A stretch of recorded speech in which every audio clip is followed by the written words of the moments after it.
പയ്യാവൂർ മഠം പുതിയ ഭഗവതി ക്ഷേത്രത്തിലെ കളിയാട്ട മഹോത്സവം സമാപിച്ചു. കളിയാട്ടത്തിന്റെ ഭാഗമായി വിവിധ തെയ്യക്കോലങ്ങൾ കെട്ടിയാടി.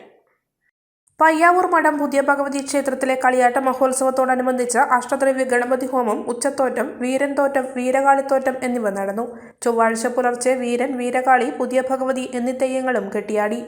പുതിയ ഭഗവതിയുടെ അനുഗ്രഹം വാങ്ങാനായി നിരവധി ഭക്തർ ക്ഷേത്രത്തിലെത്തി.